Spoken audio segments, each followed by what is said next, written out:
മൂവാറ്റുപുഴയിലെ ഉപയോഗിക്കാത്ത BSNL കെട്ടിടങ്ങൾ സംരക്ഷിച്ച് വാടകയ്ക്ക് നൽകാൻ തീരുമാനം. ഡീൻ കുര്യാക്കോസ് MP-യുടെ നേതൃത്വത്തിലുള്ള സംഘമാണ് ഇത് സംബന്ധിച്ച തീരുമാനം കൈക്കൊണ്ടത്. 10 ഏക്കർ സ്ഥലത്തുള്ള നിരവധി കെട്ടിടങ്ങളാണ് ഉപയോഗിക്കാതെ കിടക്കുന്നത്. MP-യുടെ നേതൃത്വത്തിലുള്ള സംഘം സ്ഥലം നേരിൽ സന്ദർശിക്കുകയായിരുന്നു.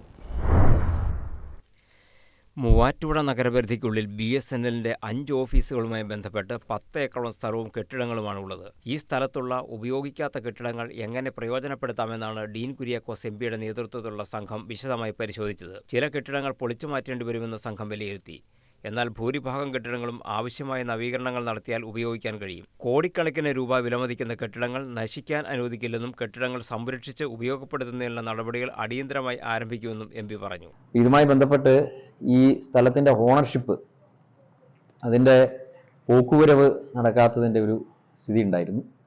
അപ്പോൾ അതിൻ്റെ നടപടിക്രമങ്ങൾ പുരോഗമിച്ചുകൊണ്ടിരിക്കുകയാണ്. അതിൻ്റെ പോക്കുവരവ് നടപടികളൊക്കെ പൂർത്തീകരിച്ചു കഴിഞ്ഞാൽ വേണമെങ്കിൽ ഇത് വിൽക്കുന്നതിന് പോലും കഴിയുന്ന തരത്തിലേക്ക് കാര്യങ്ങൾ എത്തിയാണ്, അല്ലെങ്കിൽ വാടകയ്ക്ക് സുഗമമായി കൊടുക്കാനുള്ള ഒരു പ്രൊസീജിയറിലേക്ക് കടക്കാൻ പറ്റും എന്നുള്ളതാണ്. ഏതായാലും ഈ കാര്യത്തിൽ മുനിസിപ്പാലിറ്റി ഉൾപ്പെടെ മറ്റ് ഏജൻസികൾ ഈ ബിൽഡിങ്ങുകൾ എങ്ങനെ ഉപയോഗപ്രദമാക്കാം എന്നുള്ള തരത്തിൽ ശരിയാവണ്ണമുള്ള കൂടിയാലോചനകൾ നടത്തുന്നു എന്നുള്ളതാണ് ഈ ഘട്ടത്തിൽ അറിയാൻ കഴിഞ്ഞിട്ടുള്ളത്. സർക്കാർ, അർദ്ധ സർക്കാർ പൊതുമേഖലാ സ്ഥാപനങ്ങൾക്ക് ഈ സ്ഥലവും കെട്ടിടങ്ങളും വാടകയ്ക്ക് നൽകാൻ തയ്യാറാണെന്ന് BSNL ഉദ്യോഗസ്ഥരും വ്യക്തമാക്കി. ഈ ആവശ്യം മുന്നിൽ കണ്ട് നഗരത്തിലെ പൊതുമേഖലാ സ്ഥാപനങ്ങളുടെയും ബാങ്കുകളുടെയും സംയുക്ത യോഗം വിളിച്ചു ചേർക്കുമെന്ന് മുനിസിപ്പൽ ചെയർപേഴ്സൺ ജോയ്സ് മേരി ആന്റണി പറഞ്ഞു. Municipal vice chairman PM Abdul Salam, standing committee chairman Jinu Madaykkal, BSNL general manager PI Jacob തുടങ്ങിയവരുടെ നേതൃത്വത്തിലാണ് സംഘം സന്ദർശനം നടത്തിയത്.